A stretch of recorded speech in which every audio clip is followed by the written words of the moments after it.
Bonjour à tous, vous êtes peut-être là, de retour avec nous sur vendredi à 13h pour 13 minutes sur Have a Good Life. Valérie et Olivier Brony, on est ravis de vous retrouver sur ce live cette semaine pour vous parler de la résilience. Donc n'hésitez pas à nous faire coucou si vous nous voyez, si vous êtes là, et aussi à participer par des commentaires ou des questions puisqu'on vous répondra volontiers. Voilà, donc on a choisi ce sujet de la résilience parce que c'est quand même, je pense que vous en êtes conscient, très important dans ce qu'on vit aujourd'hui, là depuis plus d'1 an, ça s'accroît. Et donc voilà pourquoi on a choisi ce sujet. Et aussi parce que on accompagne des centaines et même plus de 1000 personnes dans des grands groupes sur ces sujets. Et donc voilà, la résilience, ça nous touche particulièrement actuellement. On fait un petit coucou à Anne qui est là et qui est fidèle à nos rendez-vous. Merci Anne d'être là avec nous. Alors définissons quand même un petit peu les choses. Donc la résilience, donc au départ, c'était pas du tout dans le monde de la psychologie qu'on parlait de résilience. C'est dans le monde de la résistance des matériaux, et je vous lis la définition. Donc c'est l'aptitude d'un corps à résister aux pressions et à reprendre sa structure initiale. Donc c'est aussi la capacité à réussir et à rebondir face à l'adversité que l'on vit dans notre ville. Bonjour Aude qui nous rejoint. Voilà, donc ça c'est la définition de Boris Cyrulnik que vous connaissez peut-être. Alors on peut se dire là, ça se traduit comment dans les différentes parties de notre être. Donc il y a d'abord la résilience physique. Vous êtes résilient physiquement si vous arrivez vite à récupérer, si vous retrouvez vite de l'énergie, si quelque part vous n'êtes pas sans arrêt en train d'être fatigué, ce qui serait des signes de résilience un petit peu plus basse. Et il y a la résilience émotionnelle qui est très en lien avec la gestion de nos émotions. Et la gestion de nos émotions est très importante, ce qu'on appelle aussi l'intelligence émotionnelle. Et il est important de développer cette intelligence-là parce qu'elle nous permet justement, quand on ressent des émotions très fortes et négatives ou désagréables, de pouvoir rapidement nous en libérer pour justement pas nous amener à la résilience mentale, où là on va tomber dans... Donc la résilience mentale, c'est la capacité à sortir de cercles vicieux, de rumination, d'obsession, repenser toujours à la même chose, rester bloqué, et ce qui va en fait aussi faire qu'on se disperse, qu'on est moins attentif, qu'on est moins concentré, qu'on a moins de lucidité dans sa façon de percevoir les choses et de réfléchir. Et il y a le dernier point qui est la résilience relationnelle. C'est quoi? Eh bien, c'est en fait d'accepter que les autres ont un point de vue différent de nous, de ne pas être tout le temps sûr de soi, mais alors peut-être sûr de soi, mais aussi d'accepter le point de vue différent des autres, parce que c'est ça qui est constructif. Et du coup, quand on est dans cette ouverture-là, on est beaucoup plus dans l'écoute, l'acceptation, et du coup dans une relation bien plus profonde et durable qui finalement nous amène vraiment des relations très positives dans notre vie. Et quelqu'un qui est vraiment résilient, donc non seulement il va mieux résister à la pression, mais en plus il peut transformer des difficultés en des challenges constructifs et qui lui donnent envie de se dépasser, de créer et voire de grandir. Donc voilà, c'est ce qu'on vous souhaite. Alors on voudrait vous poser une question. Donc sur une échelle de 0 à 10, vous pouvez utiliser les commentaires pour ça si vous voulez, ou sinon vous répondez pour vous sur votre feuille de papier. Vous diriez quel est votre niveau de résilience? Est-ce que vous vous trouvez résilient ou pas? 17 ans, je suis très très résilient, et 0, pas du tout. Donc, est-ce que vous pouvez donner un chiffre comme ça à votre niveau de résilience? Voilà, 10, c'est vraiment... dès qu'il y a une perturbation, pof, je rebondis et en plus j'en tire profit et c'est ça qui me permet d'avancer. Si c'est difficile pour vous de l'évaluer, le mieux c'est de repenser à une situation peut-être en ce moment que vous vivez mal, qui est mal vécue, ou une ancienne si vous n'avez pas l'actuelle, et justement observer comment ça s'est passé et comment ça se passe et voir comment vous vous sentez entre 0 et 10 par rapport à ce problème au niveau de la résilience. Donc n'hésitez pas à nous partager à vos chiffres ou vos retours par rapport à ce que vous arrivez à identifier.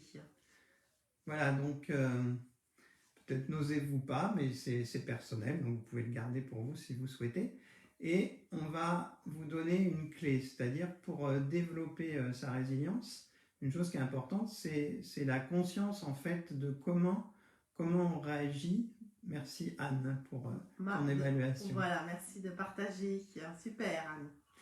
Et donc, pour aller plus loin et pour un peu bien comprendre ce qui se passe en vous, quand vous êtes face à une perturbation, on vous propose que vous choisissiez justement vraiment une situation, quelque chose qui actuellement vous préoccupe, comme vous l'a dit Valérie. Hein, vous pensez, là vous n'êtes pas obligé de le partager, c'est personnel, ouais. Mais quelque chose de précis qui vous préoccupe en ce moment. Qui vous préoccupe en ce moment. Voilà, donc identifiez cette situation et derrière ça, on va vous poser des questions pour justement pouvoir évaluer la résilience par rapport aux problèmes que vous traversez. Et ces questions, vous pouvez les noter parce que c'est vraiment des clés pour vous. Et quand vous allez revivre quelque chose qui vous préoccupe, rien que de vous poser ces questions va vous permettre de prendre du recul et de trouver peut-être déjà vous-même des pistes de solutions. Bon, Anne nous parle d'ailleurs et nous partage. Et merci Anne que voilà, toi tu as choisi déménager, voilà, qui est effectivement d'ailleurs une des plus grandes sources de stress, le déménagement, statistiquement c'est prouvé. Bonjour Marie-Pierre. Bonjour. Merci d'être là. Donc première question que je vais vous lire. À l'idée d'affronter cette situation, dans quelle mesure ressentez-vous de l'espoir et de la confiance ou au contraire de la peur et de l'anxiété? Vous pouvez noter sur votre papier, vous pouvez vous mettre une échelle avec des chiffres si vous voulez, mais voilà, donc vas-y. À l'idée d'affronter cette situation, voilà, dans quelle mesure ressentez-vous de l'espoir et de la confiance ou au contraire de la peur et de l'anxiété? Donc vous allez évaluer entre 0 et 10. Voilà. Où vous sentez par rapport à ça. Donc 0, ça serait donc uniquement de la peur et de l'anxiété, et 10, de l'espoir et de la confiance. Donc où est-ce que vous vous mesurez entre les deux en fait, C'est ça en fait l'idée, voilà. Ok, deuxième question. Pensez-vous disposer de ce dont vous avez besoin pour faire face à cette situation? Donc avez-vous les ressources, que ce soit en vous ou dans votre environnement? Donc si vous mettez 0, ça veut dire que vous pensez ne pas avoir du tout de ressources accessibles. Et 10, ça voudrait dire que super top, vous avez vraiment en vous et ou autour de vous toutes les ressources nécessaires. Ok, on vous laisse 2 secondes pour répondre et donner votre nouveau chiffre à cette deuxième question. Et je vais poser la troisième question. Dans quelle mesure cette situation vous conduit-elle à ressasser? Parce que quelque part, si on prend l'exemple de Anne, tu dois sûrement penser tout le temps à ce déménagement et tu ressasses et peut-être qu'il y a des peurs derrière que tu te dis est-ce que je vais y arriver, est-ce que ça va être un bon choix, est-ce que ceci, est-ce que cela, et si c'était pas la bonne décision, enfin voilà, tout ce qui peut finalement t'empêcher d'y arriver, eh bien à combien tu te situes entre 0 et 10 et tu viens de nous répondre. Voilà. Et donc là, l'échelle est inversée par rapport à tout à l'heure. 0, ça voudrait dire que vous n'arrêtez pas de ressasser par rapport à ça. Et 10, finalement, ok, quand vous y pensez là, parce qu'on vous demande d'y penser, vous y pensez, mais l'instant d'après, c'est cool et vous pouvez évacuer sans problème les choses. Ok ? Donc, on va passer à la 4e question. Dans quelle mesure évitez-vous d'y penser ou d'exprimer des émotions négatives à son sujet? C'est-à-dire, est-ce que vous êtes dans une attitude de fuite par rapport à cette préoccupation? Parce que vous savez peut-être que dès que vous y pensez, ça vous prend le cœur ou ça vous prend la tête. Et du coup, en fait, vous êtes dans la fuite. Donc, vous n'y pensez pas. Vous n'exprimez pas vos émotions par rapport à ça.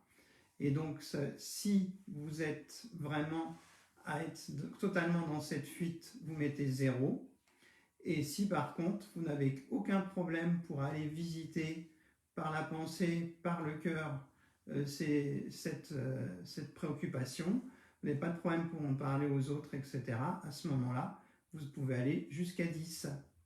Parce que si finalement vous êtes coincé dans des peurs, des émotions négatives en lien avec cette situation, le meilleur moyen finalement, hein, et on est tous pareils, d'éviter de souffrir à cause de ça, c'est de l'éviter ce problème.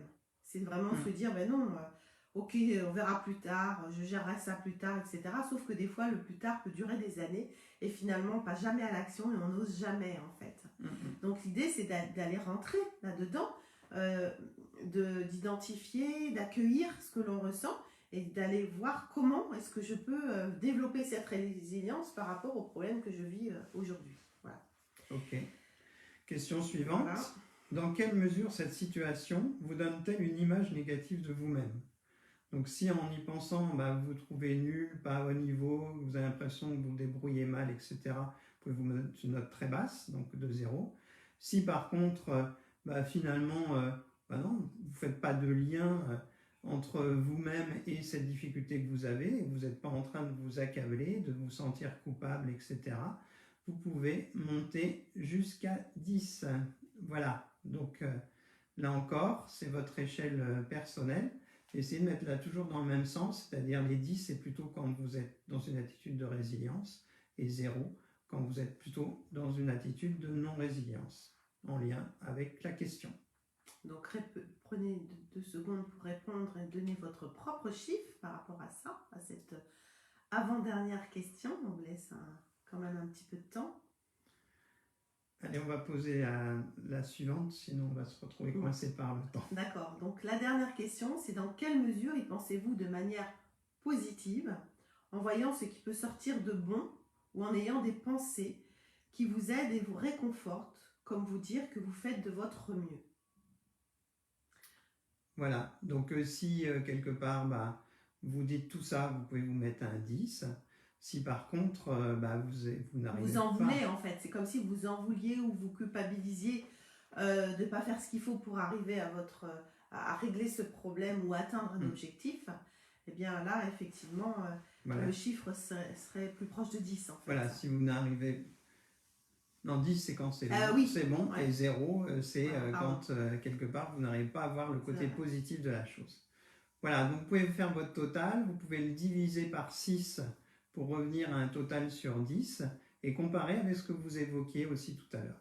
Vous pouvez reprendre n'importe quelle situation et du coup en fait l'analyser à travers cette grille de questions, et c'est parce qu'en fait être résilient, c'est ne pas voir les choses comme une menace, c'est estimer qu'on a les ressources pour y faire face, c'est pouvoir y penser, pouvoir exprimer des choses sans aucune fuite et garder une valorisation par rapport à soi-même, par rapport à ce qui se passe. Bon, Anne nous dit qu'elle se sent impuissante à 1, donc Anne, je pense que tu vas pouvoir faire des choses et t'apporter des clés pour pouvoir finalement mieux gérer cette situation. Franchement, oui, c'est possible.